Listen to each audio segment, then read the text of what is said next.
ಇವತ್ತಿನ ವಿಡಿಯೋದಲ್ಲಿ ಕೆಲವೊಂದು ಸಣ್ಣ ಸಣ್ಣ ತಪ್ಪು ನಾವು ಮಾಡೋದ್ರಿಂದ ಕೂಡ ನಾವು ಮಾಡುವಂಥ ಪೂಜೆಗೆ ಫಲ ಸಿಗೋದಿಲ್ಲ.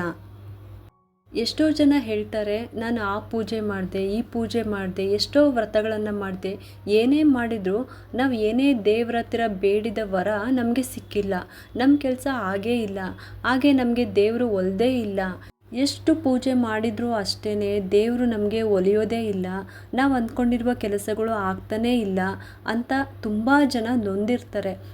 ಇನ್ನೂ ಆ ದೇವರು ನಮಗೆ ಕಣ್ಬಿಟ್ಟು ನೋಡೇ ಇಲ್ಲ, ಯಾವಾಗ ನಮ್ಮ ಕಷ್ಟನ ನೋಡ್ತಾರೋ ಅದಕ್ಕೆ ಪರಿಹಾರನ ಕೊಡ್ತಾರೋ ಅಂತ ಪ್ರತಿದಿನ ನಾವು ಅಂದ್ಕೊತಾ ಇರ್ತೀವಿ.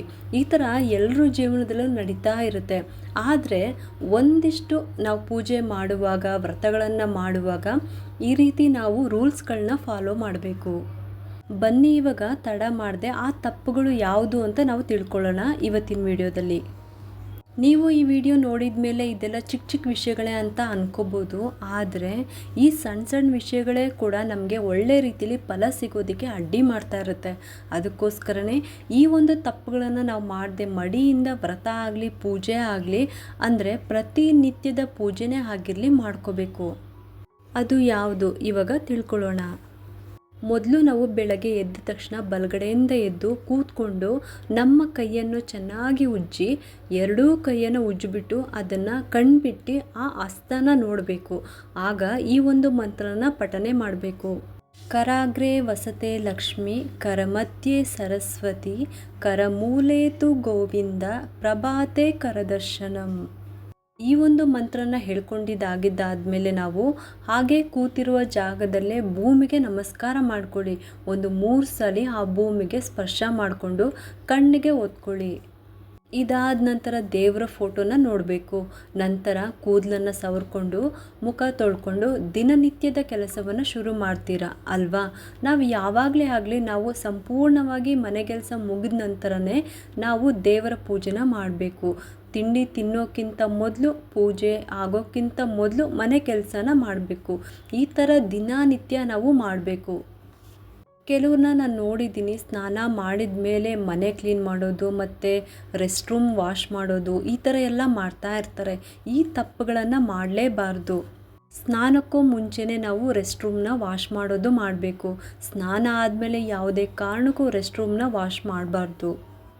ಇನ್ನು ಮುಖ ತೊಳೆದ ನಂತರ ಮೊದಲು ಬಾಗಿಲಿಗೆ ನೀರು ಹಾಕಿ, ಆದಷ್ಟು ಈ ಹುಣ್ಣಿಮೆ, ಅಮಾವಾಸ್ಯೆ, ಮಂಗಳವಾರ, ಶುಕ್ರವಾರ ಈ ಥರ ದಿನದಲ್ಲಿ ಬಾಗಿಲಿಗೆ ಗಂಜಲ ಹಾಕಿ ನಂತರ ಸಗಣಿಯಿಂದ ಸಾರಿಸಿ ರಂಗೋಲಿ ಹಾಕಬೇಕು. ಈ ಥರ ಮಾಡೋದ್ರಿಂದ ನಿಮ್ಮ ಮನೆ ಯಾವಾಗಲೂ ದೈವ ಶಕ್ತಿಗಳಿಂದ ರಕ್ಷಣೆ ಸಿಗುತ್ತೆ. ಆದರೆ ನಿಮಗೆ ಪ್ರತಿದಿನ ಗಂಜಲ ಸಗಣಿ ಸಿಕ್ಕಿದ್ರೆ ಪ್ರತಿದಿನವೂ ಈ ಥರ ಮಾಡಿ ರಂಗೋಲಿ ಹಾಕಿ. ಇಲ್ಲ ನಮಗೆ ಸಿಗೋದಿಲ್ಲ ಅಂತ ಅನ್ನೋರು ಕೊನೆ ಪಕ್ಷ ಮಂಗಳವಾರ, ಶುಕ್ರವಾರ, ಹುಣ್ಣಿಮೆ, ಅಮಾವಾಸ್ಯೆ ಮತ್ತು ಹಬ್ಬ ಹರಿದಿನಗಳಲ್ಲಿ ಮತ್ತು ನಿಮ್ಮ ಮನೆಯಲ್ಲಿ ಪೂಜೆ ಸಮಾರಂಭ ಇದ್ದಾಗ ಅಂದರೆ ಗಣಪತಿ ಹೋಮ, ಸತ್ಯನಾರಾಯಣ ಪೂಜೆ ಈ ಥರ ಎಲ್ಲ ನೀವು ಮಾಡಿಸುವಾಗ ಕೂಡ ಈ ಥರ ಮಾಡಿ ತುಂಬ ಒಳ್ಳೆಯದು. ನೀರಿಗೆ ಗಂಜಲನ ಮಿಕ್ಸ್ ಮಾಡಿಬಿಟ್ಟು ಬಾಗಿಲಿಗೆ ನೀರು ಹಾಕ್ಬಿಟ್ಟು ಮತ್ತು ಸಗಣಿಯಿಂದ ಸಾರಿಸಿ ರಂಗೋಲಿನ ಹಾಕಿ. ಇವಾಗ ರಂಗೋಲಿ ಹಾಕಿದ ನಂತರ ಈಗಲೇ ಹೊಸ್ತಿಲಿಗೆ ಅರಿಶಿನ ಕುಂಕುಮ ಹಚ್ಚಬಾರ್ದು. ಬೇರೆ ದಿನಗಳಲ್ಲಿ ಪರವಾಗಿಲ್ಲ, ನೀವು ರಂಗೋಲಿ ಹಾಕಿದಾಗೇ ಹೊಸ್ತಿಲಿಗೆ ರಂಗೋಲಿ ಹಾಕಿ. ಆದರೆ ಮಂಗಳವಾರ, ಶುಕ್ರವಾರ, ಹುಣ್ಣಿಮೆ, ಅಮಾವಾಸ್ಯೆ ಮತ್ತು ಹಬ್ಬಗಳಲ್ಲಿ ವ್ರತ ಮಾಡುವಾಗ ಈ ಥರ ಇದ್ದಾಗ ಸ್ನಾನ ಆದಮೇಲೆ ಮಡಿಯಿಂದ ಹೊಸ್ತಿಲಿಗೆ ಅರಿಶಿನ ಹಚ್ಚಬೇಕು, ರಂಗೋಲಿ ಹಾಕಬೇಕು. ಹಾಗೆಯೇ ಕೆಮ್ಮಣ್ಣು ಅಂದರೆ ಕೆಂಪು ಮಣ್ಣು ಸಿಗುತ್ತಲ್ಲ ಅದನ್ನು ತಂದುಬಿಟ್ಟು ಅಲಂಕಾರ ಮಾಡಬೇಕು. ಸ್ನಾನ ಆದಮೇಲೆ ಹೊಸ್ತಿಲಿಗೆ ಅರಿಶಿಣದಿಂದ ಹಚ್ಬಿಟ್ಟು ಅದಕ್ಕೆ ರಂಗೋಲಿನ ಬಿಟ್ಟು ಅದ್ರ ಮೇಲೆ ಅರಿಶಿನ ಕುಂಕುಮ ಬಿಡಿ ಹೂಗಳನ್ನು ಇಡಬೇಕು. ನಂತರ ಹೊಸ್ತಿಲಿನ ಕೆಳಭಾಗದಲ್ಲೂ ಕೂಡ ಅರಿಶಿನ ಕುಂಕುಮ ಹೂವನ್ನ ಇಡಬೇಕು. ನಂತರ ತುಳಸಿ ಗಿಡಕ್ಕೂ ಕೂಡ ಅಷ್ಟೇ ಅರಿಶಿನ ಕುಂಕುಮ ಹೂ ಇಟ್ಟು ಅಲ್ಲೂ ಕೂಡ ರಂಗೋಲಿನ ಬಿಡಬೇಕು. ನೀವು ಬಿಟ್ಟಿರುವ ಎಲ್ಲ ರಂಗೋಲಿಗೂ ಕೂಡ ಅಷ್ಟೇ ಅರಿಶಿನ ಕುಂಕುಮ ಹೂ ಇಡಬೇಕು. ಇದು ತುಂಬಾ ಒಳ್ಳೆಯದು. ಈ ಥರ ನಾವು ಹೊರಗಡೆಯಿಂದನೂ ಕೂಡ ಶುದ್ಧವಾಗಿ ಕಳೆಯಿಂದ ಮಾಡಿಕೊಂಡು ಬರಬೇಕು. ಇವಾಗ ಬಾಗಿಲಿಗೆ ನೀರು ಹಾಕಿ ರಂಗೋಲಿ ಹಾಕಿದ ನಂತರ ಮನೆಯ ಒಳಗಡೆ ಬಂದು ಕಸ ಗುಡಿಸಿ ಮನೆಗೂ ಕೂಡ ನೀರಿಗೆ ಗಂಜಲ ಹಾಕಿ ಒಂದು ಹಿಡಿ ಉಪ್ಪು ಹಾಕಿ, ಗಂಜಲ ಜಾಸ್ತಿ ಇದ್ದರೆ ಮನೆಗೆಲ್ಲ ಪ್ರೋಕ್ಷಣೆ ಮಾಡಿ. ಇದೆಲ್ಲ ದಿನ ಮಾಡಬೇಕು ಅಂತ ಏನೂ ಇಲ್ಲ. ಕನಿಷ್ಠ ಪಕ್ಷ ಮಂಗಳವಾರ, ಶುಕ್ರವಾರ, ಅಮಾವಾಸ್ಯೆ, ಹುಣ್ಣಿಮೆ, ಹಬ್ಬದ ದಿನಗಳಲ್ಲಿ ಮತ್ತು ನಿಮ್ಮ ಮನೆಯ ಪೂಜಾ ಸಮಾರಂಭಗಳಲ್ಲಿ ಈ ರೀತಿ ಮಾಡಿದ್ರೆ ಸಾಕು. ಮನೆ ಗುಡಿಸಿ ಒರೆಸಿ ಅಕಸ್ಮಾತ್ ಪಾತ್ರೆಗಳಿದ್ದರೆ ಅದನ್ನೆಲ್ಲ ತೊಳೆದ್ಬಿಟ್ಟು ಸಿಂಕೆಲ್ಲ ಕ್ಲೀನ್ ಮಾಡ್ಕೊಂಬಿಡಿ. ಮನೆ ಗುಡಿಸಿ ಒರೆಸಿ ನೀಟಾಗಿ ಮಾಡ್ಕೊಳ್ಳಿ.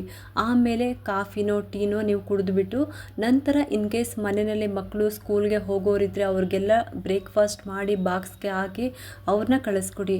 ನಂತರ ಎಲ್ಲ ಕೆಲಸಗಳು ಮುಗಿದ ನಂತರ ಸ್ನಾನಕ್ಕೆ ಹೋಗಬೇಕು. ಇದೆಲ್ಲ ಮನೇಲಿರುವ ಹೆಂಗಸರೇ ಆಗಿರ್ಬೋದು ಅಥವಾ ಕೆಲಸಕ್ಕೆ ಹೋಗೋರೇ ಆಗಿರ್ಬೋದು. ಕೆಲಸಕ್ಕೆ ಹೋಗೋರು ಸ್ವಲ್ಪ ಬೇಗನೆ ಎದ್ದು ಇದೆಲ್ಲ ಮಾಡ್ಕೋಬೇಕಾಗುತ್ತೆ. ಏಕೆಂದರೆ ಇನ್ ಟೈಮ್ಗೆ ಕೆಲಸಕ್ಕೆ ಹೋಗಬೇಕಾಗಿರುತ್ತಲ್ವ, ಅದಕ್ಕೋಸ್ಕರ. ಇನ್ನು ಸ್ನಾನ ಮುಗಿಸಿ ಮಡಿ ಬಟ್ಟೆನ ಹಾಕ್ಕೊಂಡು ನೀವು ಮೊದಲು ರೆಡಿ ಆಗಬೇಕು.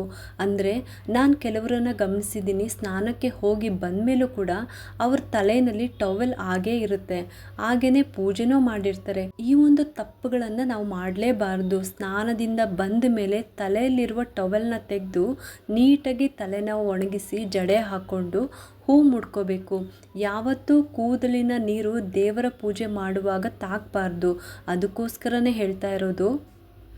ನಂತರ ನೀವು ಕೈಗೆ ಬಳೆ ಹಾಕ್ಕೊಂಡೇ ಇರಬೇಕು. ಅಟ್ಲೀಸ್ಟ್ 2 ಬಳೆ ಆದರೂ ಕೈಯಲ್ಲಿ ಇರಬೇಕು, ಅಂದರೆ ಕೈಗೆ ಹಾಕ್ಕೊಂಡಿರಬೇಕು. ಒಬ್ಬೊಬ್ಬರು ಹೇಳ್ತಾರೆ ಒಂದು ಕೈಗೆ 2 ಬಳೆ, ಇನ್ನೊಂದು ಕೈಗೆ 3 ಬಳೆ, ಈ ಥರ ಬೆಸ ಸಂಖ್ಯೆಯಲ್ಲಿ ಬಳೆನ ಹಾಕ್ಕೋಬೇಕು ಅಂತ. ಕೈ ತುಂಬ ಬಳೆ ಹಾಕ್ಕೊಂಡ್ರೆ ಅದು ಕೂಡ ತುಂಬಾ ಒಳ್ಳೆಯದು.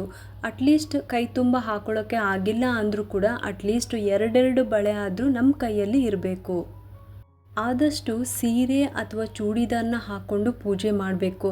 ಕೆಲವರು ನೈಟಿ ಹಾಕ್ಕೊಂಡು ಕೂಡ ಪೂಜೆ ಮಾಡ್ತಾರೆ. ಈ ಥರ ಎಲ್ಲ ಮಾಡಬೇಡಿ. ಒಂದು ಪಕ್ಷ ಸೀರೆನ ಉಟ್ಕೊಂಡು ಪೂಜೆ ಮಾಡೋದಕ್ಕೆ ಆಗಲ್ಲ ಅನ್ನೋರು ಅಟ್ಲೀಸ್ಟ್ ಚೂಡಿದಾರ ಆದರೂ ಸರಿ ಮಡಿ ಬಟ್ಟೆನ ಹಾಕ್ಕೊಂಡು ಪೂಜೆ ಮಾಡಬೇಕು. ನೀವೇನಾದರೂ ವ್ರತಗಳನ್ನು ಮಾಡ್ತಾ ಇದ್ದೀರಾ ಅಂದರೆ ದಯವಿಟ್ಟು ಸೀರೆ ಉಟ್ಕೊಂಡು ನೀವು ವ್ರತ ಮಾಡೋದ್ರಿಂದ ನಿಮಗೆ ಬೇಗನೆ ಫಲ ಸಿಕ್ಕೇ ಸಿಗುತ್ತೆ. ಅದರಲ್ಲೂ ಕೂಡ ಕೆಂಪು, ಹಳದಿ, ಹಸಿರು ಈ ಥರ ಬಣ್ಣದ್ದು ಸೀರೆನ ಉಟ್ಕೊಂಡ್ರೆ ತುಂಬಾ ಒಳ್ಳೆಯದು.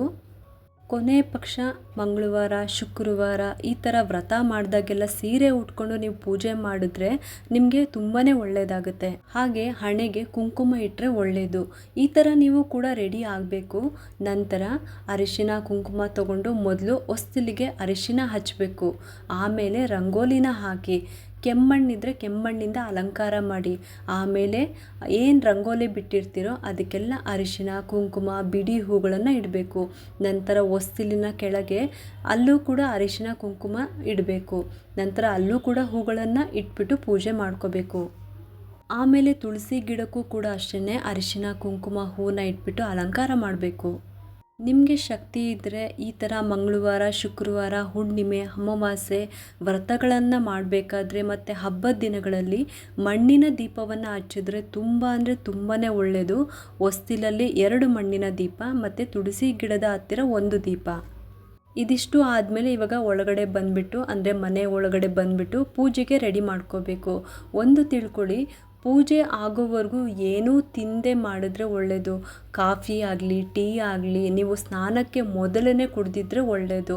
ಸ್ನಾನ ಆದಮೇಲೆ ಪೂಜೆ ಆಗೋವರೆಗೂ ಏನೂ ತಗೋಬೇಡಿ. ಉಪವಾಸದಿಂದ ಪೂಜೆ ಮಾಡಿದ್ರೆ ಒಳ್ಳೆಯದು. ಅಂದರೆ ಪೂಜೆ ಆಗೋವರೆಗೂ ಅಷ್ಟೇ ನಾನು ಹೇಳ್ತಾ ಇರೋದು. ಪೂಜೆ ಆದಮೇಲೆ ಏನಾದರೂ ತಿಂಡಿನ ತಿನ್ಬೋದು. ಅವತ್ತಿನ ದಿನ ನೀವೇನು ತಿಂಡಿ ಮಾಡಿರ್ತೀರೋ ಅದನ್ನು ತಿನ್ಕೋಬೋದು. ಇದಿಷ್ಟು ಆದಮೇಲೆ ಪೂಜೆಗೆ ರೆಡಿ ಮಾಡ್ಕೊಳ್ಳಿ. ಹಳೆ ಹೂಗಳನ್ನೆಲ್ಲ ತೆಗೆದುಬಿಟ್ಟು ಹೊಸ ಹೂಗಳನ್ನು ಹಾಕಿಬಿಟ್ಟು ಅಲಂಕಾರ ಮಾಡಿ. ನಂತರ ದೀಪಕ್ಕೆ ಹಳೆ ಬತ್ತಿನ ತೆಗಿಬೇಕು. ಪ್ರತಿದಿನ ಕೂಡ ಬತ್ತಿನ ಚೇಂಜ್ ಮಾಡಲೇಬೇಕು. ದೇವರ ದೀಪಕ್ಕೆ ಯಾವತ್ತೂ ಕೂಡ ಅಷ್ಟೇ ಎಣ್ಣೆ ಹಾಕಿದ ಮೇಲೇ ಬತ್ತಿನ ಅಂದರೆ ಹೊಸ ಬತ್ತಿಗಳನ್ನು ಇಡಬೇಕು. 2 ಬತ್ತಿ ಇಡಬೇಕು. ನೀವು 2 ದೀಪ ಹಚ್ತೀರಾ ಅಂದರೆ 2 ಬತ್ತಿನ ದೀಪಕ್ಕೆ ಹಾಕಬೇಕು.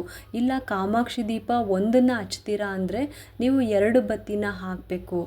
ಆದಷ್ಟು ಮಂಗಳವಾರ, ಶುಕ್ರವಾರ, ಹುಣ್ಣಿಮೆ, ಅಮಾವಾಸ್ಯೆ, ಹಬ್ಬದ ದಿನಗಳಲ್ಲಿ ಮತ್ತು ಯಾವುದಾದ್ರು ವ್ರತಗಳನ್ನು ನೀವು ಮಾಡ್ತಾ ಇದ್ದೀರಾ ಅಂದರೆ ಆ ದಿನ ಮಾತ್ರ, ಅಂದರೆ ಈ ಥರದ ದಿನಗಳಲ್ಲಿ ಮಾತ್ರ ತುಪ್ಪದ ದೀಪ ಅಂಟಿಸೋದು ತುಂಬಾ ಒಳ್ಳೆಯದು. ಬರೀ ಒಂದು 2 ಸ್ಪೂನ್ ತುಪ್ಪ ಹಾಕಿದರೂ ಸಾಕು. ಬೆಳಗ್ಗೆ ಮತ್ತು ಸಂಜೆ ತುಪ್ಪದ ದೀಪವನ್ನು ಅಂಟಿಸಿದ್ರೆ ತುಂಬ ಅಂದರೆ ತುಂಬ ಒಳ್ಳೆಯದು. ತುಪ್ಪ ಅಥವಾ ಕೊಬ್ಬರಿ ಎಣ್ಣೆ, ಅಥವಾ ನಿಮಗೆ ಶಕ್ತಿ ಇದ್ದರೆ ಶ್ರೀಗಂಧದ ಎಣ್ಣೆ ಅಥವಾ ಮಲ್ಲಿಗೆ ಎಣ್ಣೆ ಸಿಗುತ್ತೆ. ಇದು ಕೂಡ ಅಷ್ಟೇ. ಈ ಶ್ರೀಗಂಧದ ಎಣ್ಣೆ ಮತ್ತು ಮಲ್ಲಿಗೆ ಎಣ್ಣೆ ನಾನೇನು ಹೇಳಿದೆ ಅದೆಲ್ಲ ಕೂಡ ಸ್ವಲ್ಪ ರೇಟ್ ಕೂಡ ಜಾಸ್ತಿ ಇರುತ್ತೆ. ಇದು ನಿಮಗೆ ಶಕ್ತಿ ಇದ್ದರೆ ಮಾತ್ರ ತಗೊಳ್ಳಿ. ಇದು ಕೂಡ ಹಾಕ್ಕೊಂಡ್ರು ಕೂಡ ಒಂದು 2 ಸ್ಪೂನ್ ಹಾಕ್ಕೊಂಡ್ರು ಸಾಕು. ಇನ್ನು ಮಿಕ್ಕಿದ ದಿನದಲ್ಲಿ ನೀವು ದೀಪದ ಎಣ್ಣೆ ಏನು ಯೂಸ್ ಮಾಡ್ತೀರಾ ಅದನ್ನೇ ಹಾಕ್ಕೊಂಡ್ಬಿಟ್ಟು ದೀಪನ ಹಚ್ಕೊಂಡ್ರು ನಡೆಯುತ್ತೆ. ಈ ಥರ ಅಭ್ಯಾಸನ ಮಾಡ್ಕೊಳ್ಳಿ, ತುಂಬಾ ಒಳ್ಳೆಯದಾಗುತ್ತೆ. ದೀಪಕ್ಕೆ ಎಣ್ಣೆ ಅಥವಾ ತುಪ್ಪ ಹಾಕಿ ನಂತರ ಅದರಲ್ಲಿ 2 ಬತ್ತಿನ ಹಾಕಬೇಕು. ರೆಡಿ ಮಾಡಿ ಇಟ್ಕೊಳ್ಳಿ. ಒಂದು ತಾಮ್ರದ ಚೆಂಬಿನಲ್ಲಿ ಪ್ರತಿದಿನ ಕೂಡ ನೀರನ್ನು ಚೇಂಜ್ ಮಾಡಬೇಕು. ಅದರಲ್ಲಿ ಇವತ್ತು ನೀರನ್ನು ತುಂಬಿಸಿ ಅದಕ್ಕೆ ಒಂದು ತುಳಸಿ ದಳನ ಹಾಕಿಡಬೇಕು. ನಂತರ ಮಾರನೇ ದಿನ ಆ ನೀರನ್ನು ತುಳಸಿ ಗಿಡಕ್ಕೆ ಅಥವಾ ಇನ್ಯಾವುದಾದ್ರೂ ಗಿಡಕ್ಕಾದರೂ ಸರಿ ಆ ನೀರನ್ನು ಹಾಕಬೇಕು. ಆಮೇಲೆ ಹೊಸ ನೀರನ್ನು ಹಿಡಿದ್ಬಿಟ್ಟು ದೇವರಿಗೆ ಇಡಬೇಕು. ಇದು ಪ್ರತಿದಿನ ನೀರನ್ನು ಚೇಂಜ್ ಮಾಡಿನೇ ಇಡಬೇಕು. ನೀರನ್ನು ಚೇಂಜ್ ಮಾಡಿ ಇಟ್ಟಿದ ಮೇಲೆ ಅದಕ್ಕೆ ತುಳಸಿ ದಳನ ಹಾಕೋದನ್ನ ಮರಿಬಾರ್ದು. ನಂತರ ದೀಪನ ಹಚ್ಕೋಬೇಕು. ಇವಾಗ ಆದಷ್ಟು ಬೆಂಕಿ ಪೊಟ್ಟಣದಿಂದ ಹಚ್ಚೋದನ್ನು ನಿಲ್ಲಿಸ್ಬಿಡಿ. 2 ಊದ್ಗಡ್ಡಿ ತೊಗೊಳ್ಳಿ, ಅದಕ್ಕೆ ಅರಿಶಿನ, ಕುಂಕುಮ, ಹೂ ಇಟ್ಬಿಟ್ಟು ಅದನ್ನು ಬೆಂಕಿ ಪೊಟ್ಟಣದಿಂದ ಹಚ್ಕೋಬೇಕು. ಇದಾದ ನಂತರ ದೀಪನ ಹಚ್ಕೋಬೇಕು. ಅಂದರೆ ನೀವೇನು ಊದ್ಗಡ್ಡಿ ಹಚ್ಕೊಂಡಿರ್ತೀರೋ ಆ ಊದ್ಗಡ್ಡಿಯಿಂದಲೇ ನೀವು ಮನೆ ದೀಪನ ಹಚ್ಕೋಬೇಕು. ಯಾವತ್ತೂ ಕೂಡ ಅಷ್ಟೇ ಡೈರೆಕ್ಟಾಗಿ ದೇವರ ದೀಪಕ್ಕೆ ಬೆಂಕಿ ಪೊಟ್ಟಣದಿಂದ ಹಚ್ಚಲೇಬಾರ್ದು. ಊದ್ಗಡ್ಡಿಯಿಂದಲೇ ಹಚ್ಕೋಬೇಕು. ಯಾವಾಗಲೂ ಅಷ್ಟೇ ಮನೆ ಒಳಗಡೆ ಹಚ್ಚೋದಕ್ಕೆ 2 ಊದ್ಗಡ್ಡಿನ ತೊಗೋಬೇಕು. ಹಾಗೆ ಮನೆ ಹೊರಗಡೆ ಹೊಸ್ತಿಲಿಗೆ ಪೂಜೆ ಮಾಡಬೇಕಾದ್ರೆ ಸಪ್ರೇಟಾಗಿ 2 ಊದ್ಗಡ್ಡಿನ ತೊಗೋಬೇಕು. ಯಾವತ್ತೂ ಅಷ್ಟೇ ಮನೆ ಒಳಗಡೆ ಪೂಜೆ ಮಾಡಿದ ಮೇಲೆ ಊದ್ಗಡ್ಡಿನ ದೇವರ ಮುಂದೆ ಇಟ್ಬಿಡಬೇಕು. ಹಾಗೆ ಸಪ್ರೇಟಾಗಿ 2 ಊದ್ಗಡ್ಡಿನ ತೊಗೊಂಡ್ಬಿಟ್ಟು ಅದನ್ನು ಹಚ್ಕೊಂಡು ನಂತರ ಹೊಸ್ತಿಲಿಗೆ ಪೂಜೆ ಮಾಡಿ ತುಳಸಿ ಕಟ್ಟೆಗೆ ಪೂಜೆ ಮಾಡಿ ನಂತರ ಅಲ್ಲೇ ಜಾಗ ಇದ್ದರೆ ಊದ್ಗಡ್ಡಿನ ಸಿಕ್ಕಿಸ್ಬೇಕು. ಈ ಥರನ ಮಾಡ್ಕೋಬೇಕು ಪೂಜೆನ. ಇನ್ನು ಕರ್ಪೂರ ಆದರೂ ಅಷ್ಟೇ ಇದೇ ಥರನೇ ಸಪ್ರೇಟಾಗಿ ಹಚ್ಕೋಬೇಕು. ಹೊರಗಡೆ ಬೇರೆ, ಒಳಗಡೆ ಬೇರೆ. ದೇವ್ರ ಮನೆಯಲ್ಲಿ ಸಪ್ರೇಟ್ ಕರ್ಪೂರನ ಹಚ್ಬಿಟ್ಟು ಆರತಿ ಮಾಡ್ಕೋಬೇಕು. ಒಳಗಡೆಯಿಂದ ಹೊರಗಡೆ ತೊಗೊಂಡು ಹೋಗಬೇಡಿ, ಹಾಗೆ ಹೊರಗಡೆಯಿಂದ ಒಳಗಡೆ ತೊಗೊಂಡು ಹೋಗಬೇಡಿ. ಈ ಥರ ಪೂಜೆನ ಮಾಡ್ಕೋಬೇಕು. ಇನ್ ಕೇಸ್ ತೊಗೊಂಡೋದ್ರೆ ಏನಾದರೂ ತೊಂದರೆನಾ ಅಂತ ನೀವು ಕೇಳೋದಿದ್ರೆ, ತೊಂದರೆ ಅಂತ ಏನೂ ಇಲ್ಲ. ಒಂದು ನಿಯಮವಾದ ಪೂಜೆನ ಮಾಡ್ಕೋಬೇಕು ಅಷ್ಟೇ. ಅದಕ್ಕೋಸ್ಕರ ಹೇಳ್ತಾ ಇರೋದು. ಹೊಸ್ತಿಲಿಗೆ ಪೂಜೆ ಆದಮೇಲೆ ಮನೆ ಒಳಗಡೆ ಬಂದುಬಿಟ್ಟು ದೇವರ ಸ್ತೋತ್ರ ಮಂತ್ರಗಳನ್ನು ಪಠನೆ ಮಾಡ್ಕೊಳ್ಳಿ. ಇನ್ನು ನೈವೇದ್ಯಕ್ಕೆ ಇಟ್ಟಿದ್ರೆ ಏನಾದರೂ ನೈವೇದ್ಯನ ಮಾಡಿ ದೇವರಿಗೆ. ಇದಾದ ನಂತರ ಕರ್ಪೂರ ಅಂಟಿಸಿ ಮನೆ ಒಳಗಡೆ ಕರ್ಪೂರದ ಆರತಿ ಮಾಡಿದ ನಂತರ ದೇವರಿಗೆ ನಮಸ್ಕಾರ ಮಾಡ್ಕೊಂಬಿಟ್ಟು ಒಂದು 3 ಪ್ರದಕ್ಷಿಣೆನ ಹಾಕಬೇಕು. ನೀವೆಲ್ಲಿ ನಿಂತಿರ್ತೀರೋ ಅಲ್ಲೇ ಒಂದು 3 ಪ್ರದಕ್ಷಿಣೆನ ಹಾಕ್ಬಿಟ್ಟು 1 ನಿಮಿಷ ಆದರೂ ಸರಿ ಕೂತ್ಕೊಳ್ಳಿ. ಸಮಾಧಾನವಾಗಿ ಕೂತ್ಕೊಂಡು ದೇವರನ್ನ ನೆನೆಸ್ಕೊಂಡು ಎದ್ದೇಳಿ. ಆ ನಂತರ ನೈವೇದ್ಯಕ್ಕೆ ಇಟ್ಟಿರೋದನ್ನು ಮನೆಯವರೆಲ್ಲ ತಗೊಳ್ಳಿ. ಇನ್ನೂ ಸಮಯ ಇದೆ ಅಂದರೆ ನಿಮ್ಮ ಮನೆ ಹತ್ತಿರ ದೇವಸ್ಥಾನ ಇದ್ದರೆ ಹೋಗ್ಬಿಟ್ಟು ಬನ್ನಿ. ಈ ರೀತಿ ನಾವು ಒಂದು ನಿಷ್ಠೆಯಿಂದ ಪೂಜೆನ ಮಾಡ್ಕೋಬೇಕು. ಏನೋ ಒಂದು ಪೂಜೆ ಮಾಡಬೇಕು ಅಂತ ನಾವು ಮಾಡಿಕೊಂಡ್ರೆ ನಾವು ಏನೇ ಅಂದ್ಕೊಂಡ್ರೂ ಕೂಡ ಆ ಕೆಲಸ ಆಗೋದಿಲ್ಲ. ನಾವು ಎಷ್ಟು ಭಕ್ತಿಯಿಂದ ಮಡಿಯಿಂದ ದೇವರನ್ನ ಸಂತೋಷಗೊಳಿಸ್ತೀವೋ ಅಷ್ಟೇ ಬೇಗನೆ ನಾವು ಅಂದ್ಕೊಂಡಿರುವ ಕೆಲಸಗಳು ಆಗುತ್ತೆ. ಆದಷ್ಟು ಮನೆಯಲ್ಲಿ ಶಾಂತವಾಗಿರಬೇಕು, ತಾಳ್ಮೆಯಿಂದ ಇರಬೇಕು. ಎಷ್ಟೇ ಕಷ್ಟ ದುಃಖಗಳು ಇದ್ದರೂ ಕೂಡ ಮನೆಯಲ್ಲಿ ಕೂಗಾಡೋದು, ಜಗಳ ಆಡೋದು ಮತ್ತು ಕಿರ್ಚಾಡೋದು, ರೇಗಾಡೋದು ಈ ಥರ ಎಲ್ಲ ಮಾಡೋದಕ್ಕೆ ಹೋಗಬೇಡಿ. ಹೊರಗಡೆಯಿಂದ ಕೆಲಸ ಮಾಡಿ ಸಾಕಾಗಿ ಬಂದ ಗಂಡಸರಿಗೂ ಕೂಡ ಖುಷಿಯಿಂದ ನೀವಿದ್ದರೆ ಅವರು ಎಷ್ಟು ಕಷ್ಟಪಟ್ಟು ದುಡ್ಕೊಂಡು ಬಂದು ಸಾಕಾಗಿ ಬರ್ತಾರೋ ಮನೆಗೆ, ನೀವು ಖುಷಿಯಿಂದ ತಾಳ್ಮೆಯಿಂದ ಇದ್ದರೆ ಅವರಿಗೂ ಆ ದಣಿವು ಎಲ್ಲ ಮಾಯ ಆಗುತ್ತೆ. ಒಂದು ನೆಮ್ಮದಿ ಇರುತ್ತೆ. ಆದಷ್ಟು ನಾವು ಕೂಡ ಬೇರೆಯವ್ರಿಗೆ ಯಾವುದೇ ಥರ ತೊಂದರೆ ಕೊಡ್ದಂಗೆ ಅವ್ರು ಈ ಥರ ಇವ್ರು ಈ ಥರ ಅಂತ ಯಾರ ಬಗ್ಗೆನೂ ಮಾತಾಡ್ದೆ ನಮ್ಮ ಕೆಲಸ ಏನೋ ನಾವಂತ ಇದ್ದು ನಮಗೆ ಒಳ್ಳೆಯದು ಮಾಡೋಕ್ಕೆ ಆದರೆ ಒಳ್ಳೆಯದನ್ನು ಮಾಡೋಣ, ಸಹಾಯ ಮಾಡೋಣ. ಇಲ್ಲ ಆಗಲ್ಲ ಅಂದರೆ ಕೆಟ್ಟದ್ದನ್ನು ಯಾರಿಗೂ ಮಾಡದೇ ಇದ್ದರೆ ಒಳ್ಳೆಯದಲ್ವಾ. ಏಕೆಂದರೆ ಇವಾಗೆಲ್ಲ ನಾವೇನು ತಪ್ಪುಗಳನ್ನು ಮಾಡಿದ್ರು, ಯಾರಿಗೆ ಮೋಸ ಮಾಡಿದ್ದೇ ಆಗಿರಲಿ ಅಥವಾ ತೊಂದರೆ ಕೊಟ್ಟಿದ್ದೇ ಆಗಿರಲಿ ಮಾಡಿದರೆ ದೇವರು ಅವರಿಗೆ ಅಲ್ಲಲ್ಲೇ ಶಿಕ್ಷೆಯನ್ನು ಕೊಡ್ತಾರೆ. ಕರ್ಮ ಅನ್ನೋದು ಯಾರನ್ನೂ ಬಿಡೋದಿಲ್ಲ. ಕರ್ಮ ಅನ್ನೋದು ಯಾರನ್ನೂ ಸುಮ್ಮನೆನೂ ಬಿಡೋದಿಲ್ಲ. ಕರ್ಮ ಅನ್ನೋದು ದೂರನೇ ಇದ್ದರೂ ಅದು ಬಂದಾಗ ಅಷ್ಟು ಭಯಂಕರವಾಗಿರುತ್ತೆ. ಆ ಶಿಕ್ಷೆಯನ್ನು ಅನುಭವಿಸಲೇಬೇಕು. ಅದಕ್ಕೋಸ್ಕರನೇ ಯಾರಿಗೂ ತೊಂದರೆ ಕೊಡ್ದಂಗೆ ನಮ್ಮ ಕೈಯಲ್ಲಿ ಆದರೆ ಶಕ್ತಿ ಇದ್ದರೆ ಒಬ್ಬರಿಗೆ ಸಹಾಯ ಮಾಡೋಣ, ಇಲ್ವಾ ಸುಮ್ಮನೆ ಇದ್ಬಿಡೋಣ. ಇದನ್ನೆಲ್ಲ ನಾನು ಯಾರಿಗೂ ಹರ್ಟ್ ಆಗಲಿ ಅನ್ನೋ ಉದ್ದೇಶದಿಂದ ನಾನು ಹೇಳ್ತಾ ಇಲ್ಲ. ಯಾರೂ ತಪ್ಪು ತಿಳ್ಕೊಬೇಡಿ. ಏಕೆಂದರೆ ನಮಗೆ ಒಂದು ದೇವರ ಫಲ ಸಿಗಬೇಕು ಅಂದರೆ ಎಲ್ಲನೂ ದೇವರು ಪರೀಕ್ಷೆ ಮಾಡ್ತಾರೆ. ನಂತರ ಆ ಕೆಲಸವನ್ನು ಯಶಸ್ಸು ಆಗಲು ದಾರಿ ಕೊಡ್ತಾರೆ, ವರ ಕೊಡ್ತಾರೆ. ಸುಮ್ಮನೆ ಪೂಜೆ ಮಾಡಿದ ತಕ್ಷಣವೇ ನಮಗೆ ಫಲ ಸಿಗೋದಿಲ್ಲ. ಪ್ರತಿದಿನ ನಾವೇನು ಕೆಲಸ ಮಾಡ್ತೀವಿ ಅದು ಒಳ್ಳೆಯದ ಕೆಟ್ಟದ ಎಲ್ಲನೂ ಕೂಡ ಲೆಕ್ಕ ಹಾಕ್ತಾನೆ ದೇವರು.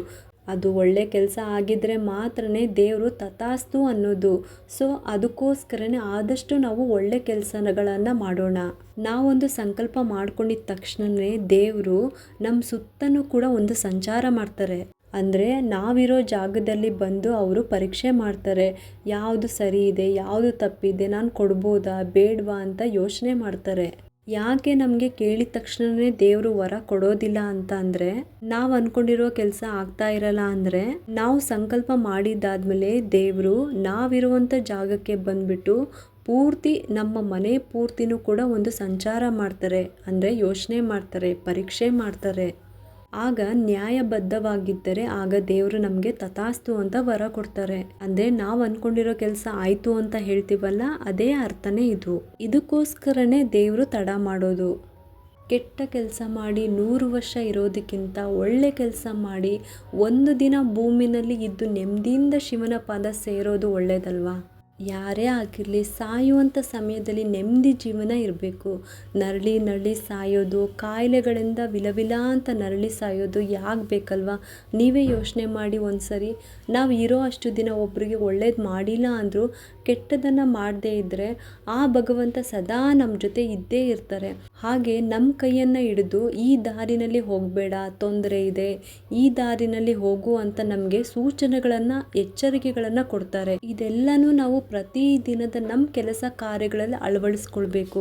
ಈ ರೀತಿ ನಾವು ಫಾಲೋ ಮಾಡೋದ್ರಿಂದ ನಮ್ಮ ಜೀವನದಲ್ಲಿ ನಾವು ಏಳಿಗೆನ ಕಾಣ್ಬೋದು. ಆ ಭಗವಂತ ಯಾವತ್ತೂ ಕೈ ಬಿಡೋದಿಲ್ಲ. ದೊಡ್ಡದಾಗಿ ಬರುವಂಥ ತೊಂದರೆ ಇದ್ದರೆ ಚಿಕ್ಕದಾಗಿ ಬಂದು ಅದು ನಮ್ಮ ಜೀವನದಲ್ಲಿ ಹೋಗ್ಬಿಡುತ್ತೆ. ಆದಷ್ಟು ನಾವು ಒಬ್ರಿಗೆ ಒಳ್ಳೆಯದಾಗುತ್ತೆ ಅನ್ನೋ ಥರ ಇದ್ದಾಗ ಮಾತ್ರ ಸುಳ್ಳು ಹೇಳೋಣ. ಆದರೆ ಅನಾವಶ್ಯಕವಾಗಿ ಯಾರೊಬ್ಬರ ಮೇಲೂ ಕೂಡ ಸುಳ್ಳು ಮಾತುಗಳನ್ನು ಆಡದೇ ಇದ್ದರೂ ಒಳ್ಳೆಯದು. ನಾವು ಮಾಡುವಂಥ ಪೂಜೆ ಆಗಿರಲಿ, ವ್ರತ ಆಗಿರಲಿ, ಪ್ರತಿನಿತ್ಯ ನಾವು ಈ ರೀತಿ ನಮ್ಮ ಜೀವನದಲ್ಲಿ ಅಳವಡಿಸ್ಕೊಂಡ್ರೆ ತುಂಬ ಅಂದರೆ ತುಂಬ ಒಳ್ಳೆಯದು. ಹಾಗೆ ಅತೀ ಬೇಗನೆ ನಾವು ಅಂದ್ಕೊಂಡಿರುವ ಕೆಲಸ ಕಾರ್ಯಗಳು ಆಗುತ್ತೆ. ಯಾರಿಗೂ ಕೂಡ ನೋವು ಮಾಡಿ ಮಾತಾಡೋ ಉದ್ದೇಶ ಅಂತೂ ನಂದಲ್ಲ. ನಾನು ಉದಾಹರಣೆಗೆ ಕೊಟ್ಟಿರುವ ಮಾತುಗಳು ಅಷ್ಟೇ. ಈ ರೀತಿ ನಾವು ಮಾಡಿಕೊಂಡು ಹೋದರೆ ದೇವರ ಆಶೀರ್ವಾದ, ಅನುಗ್ರಹ ಎಲ್ಲನೂ ನಮಗೆ ಸಿಗುತ್ತೆ ಅಂತ ಅಷ್ಟೇ. ಯಾರಿಗೆಲ್ಲ ನಂಬಿಕೆ ಇದ್ದರೆ, ಆಸಕ್ತಿ ಇದ್ದರೆ ಇದನ್ನೆಲ್ಲ ಪ್ರಯತ್ನ ಮಾಡಿ. ಆಗ ನೋಡಿ ದೇವರು ಯಾಕೆ ನಮ್ಮ ಕೈ ಹಿಡಿಯೋದಿಲ್ಲ ಅಂತ. ಖಂಡಿತವಾಗ್ಲೂ ನೀವು ಅಂದ್ಕೊಂಡಿರುವ ಕೆಲಸಗಳು ಆಗೇ ಆಗುತ್ತೆ. ಆ ಭಗವಂತ ಒಲಿತಾರೆ ನಿಮಗೆ. ಇದಿಷ್ಟು ಕೂಡ ನನಗೆ ತಿಳಿದಿರುವ, ನಾನು ಕೂಡ ಪಾಲಿಸ್ಕೊಂಡು ಬಂದಿರುವಂಥ ಮಾರ್ಗಗಳು. ಇದರಲ್ಲಿ ಹೇಳಿರೋದ್ರಲ್ಲಿ ಏನಾದರೂ ತಪ್ಪಿದ್ದರೆ ಕ್ಷಮಿಸಿ ಅಂತ ಕೇಳ್ಕೊಳ್ತಾ ಈ ವಿಡಿಯೋನ ಮುಗಿಸ್ತಾ ಇದ್ದೀನಿ. ಈ ಒಂದು ವಿಡಿಯೋ ನಿಮಗೇನಾದರೂ ಇಷ್ಟ ಆಗಿದ್ದರೆ ಒಂದು ಲೈಕ್ ಮಾಡಿ, ಶೇರ್ ಮಾಡಿ ಮತ್ತು ಸಬ್ಸ್ಕ್ರೈಬ್ ಮಾಡಲು ಮರಿಬೇಡಿ. ಏಕೆಂದರೆ ನೀವು ಮಾಡುವಂಥ ಸಬ್ಸ್ಕ್ರೈಬಿಂದ ನಮ್ಮಂತಹ ಸಣ್ಣ ಸಣ್ಣ ಯೂಟ್ಯೂಬರ್ಸ್ಗೆ ಒಂದು ಸಪೋರ್ಟ್ ಮಾಡ್ದಂಗೆ ಆಗುತ್ತೆ. ಮತ್ತೆ ಸಿಗ್ತೀನಿ ಮುಂದಿನ ಹೊಸ ವಿಡಿಯೋದೊಂದಿಗೆ. ಸರ್ವೇ ಜನ ಸುಖಿನೋ ಭವಂತು.